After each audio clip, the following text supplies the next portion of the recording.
मैंने हमेशा पाक दामनी और तहारत की लड़ी है। और आपको पता है ये 2-2 टके के चैनल जो हर बंदे के ऊपर बिक जाते हैं और इनकी 2 टके की औकात नहीं है। वाकयात को हटाकर सियाको सबाक से बयान करते हैं।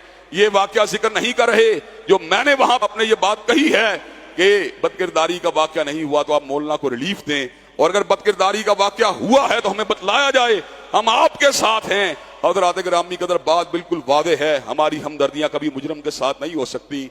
मैं वहां से आ गया, उसके बाद बाप ने मजिस्ट्रेट की अदालत में जाके मेरे आने के 1-2 दिन के बाद बाकायदा खुद जाके मजिस्ट्रेट की अदालत में ये बात कही कि ऐसा वाकया रूनुमा नहीं हुआ, गलत फहमी की बुनियाद पर यह सारी बात रूनुमा हुई है। हर निकाह के बगैर जिंदगी गुजारने के हामी हैं, मेरा जिस्म मेरी मर्जी के नारे लगाने वाले हैं। आज हम पे इस बात की तोहमत धरना चाहते हैं कि हमने एक अमले कौम लूत में मुब्तला मौलवी को जनाब इस अमल के बावजूद बचा लिया। लानत हो उस शख्स के ऊपर जो बदकिरदारी की हिमायत करे। लेकिन मैं तुम्हें आज ये बात बतला देना चाहता हूं, और ज्वर बड़ी शदीद पकड़ है, और जियो वालों सुन लो, 2 टके के ऊपर अपने जमीरों को बेचने वालों और हकाइक को मसक करने वालों, तुम समझते हो हमें ब्लैकमेल कर लोगे। अल्लाह के फजल करम से मेरे बाप की जुबान भी कभी हक बात के हवाले से उसने अपने सर को नहीं झुकाया। इंशाअल्लाह जब तक मैं भी जिंदा हूं हक बात करता रहूंगा, कभी अपने सर को झुकाना गवारा नहीं करूंगा। हज़रात गिरामी कदर मौलाना जेल से 30 दिन आजाद हुए, और आजाद होने के बाद उन्होंने मुझसे राब्ता किया, कहा आफत साहब मैं आपका शुक्रिया अदा करने के लिए आना चाहता हूं।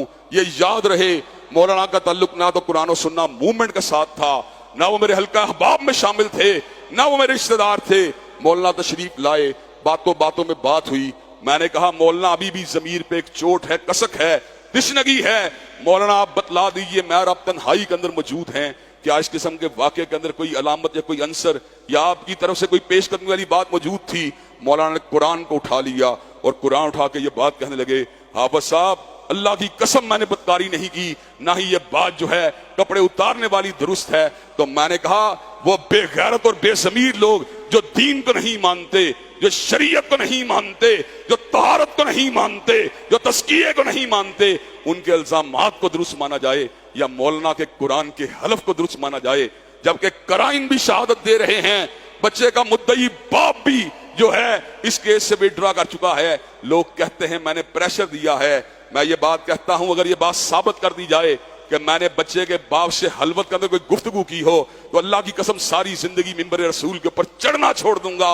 मेरी हिमायत अल्लाह के फजलो करम से मजलूमों के साथ है, मेरी हिमायत अल्लाह के फजलो करम से मजबूरों के साथ है, मेरी हिमायत अल्लाह के फजलो करम से बेकसों बेबसों के साथ है। मैं जब तक जिंदा रहूंगा ऐलान हक करता रहूंगा, मजबूरों का साथ देता रहूंगा, और अगर मेरे किसी भाई के ऊपर झूठा इल्जाम लगे मैं उसका दिफा करता रहूंगा।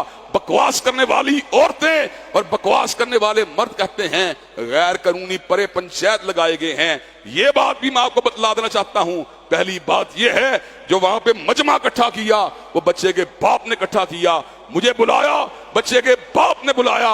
और हजरात गिरामी का तीसरी बात यह है वो अमन कमेटियां जो मुहर्रमुल हराम के महीने में एक खास फिरके को रास्ता देने के लिए काम कर रही होती हैं, क्या उन अमन कमेटियों के पास इतना भी इख्तियार नहीं कि शहर के अमन व अमान को बरकरार रखने के लिए इस किस्म के कजिए के ऊपर गौर व फिक्र कर सकें? अमन कमेटियां कोई निजी परा पंचायत नहीं बल्कि पुलिस की असिस्टेंस के साथ काम करने वाले इदारे हैं। हजरात ग्रामी कदर मुल्क के अंदर इसका मतलब यह है कि अमन कमेटियों को इस काम पे लगाए रखा जाए कि एक खास गिरोह को मुहर्रम के महीने में हमने पैसे ही देना है, और जहां पर कोई बिगाड़ की बात को वो सॉल्व करने की कोशिश करें वहां उसको निजी परे पंचायत बना दिया जाए। तहरीक इंसाफ के लिबरल लॉबी को भी इस बात पे गौर करना चाहिए कि शहीद दाऊद भट्ट जो वहां पर पीटीआई के टिकट होल्डर थे वो भी उस मुकाम के ऊपर मौजूद थे। कोई हलवत में हमने ये काम नहीं किया, जलवत में किया है, उजाले में किया है, वहां पर जनाब बैठ के गुफ्तगू की है। 15 से 20 मिनट वहां ठहरा और उसके बाद मैं वापस लाहौर आ गया। मेरा कॉल लॉग, मुझे यकीन है इस बात का, मेरा एक एक लफ्ज एजेंसियां टेप करती हैं। मैं वो बंदा हूं जिसकी ताक में हर वक्त मेरे दुश्मन रहते हैं। मेरे कॉल लॉग को चेक किया जाए, मेरा उसके बच्चे के बाप से कोई भी राब्ता नहीं।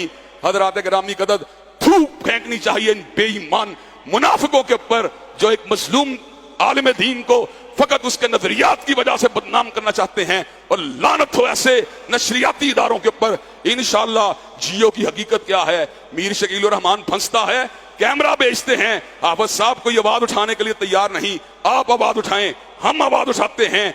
जंग के पेपर की बंदिश हो, हाफिज साहब आप आवाज उठाएं, कोई साथ देने वाला नहीं, हम उठाते हैं। और अब एनजीओस के पैसे खा के बकवास कर रहा है, और लानत हो तेरे ऊपर, हम तो ये 2 टके की भी अहमियत नहीं देने वाले, हम ब्लैकमेल होने वाले लोग नहीं, हक पे हैं, हक पे रहेंगे और हक पे खड़े रहेंगे जीते जी।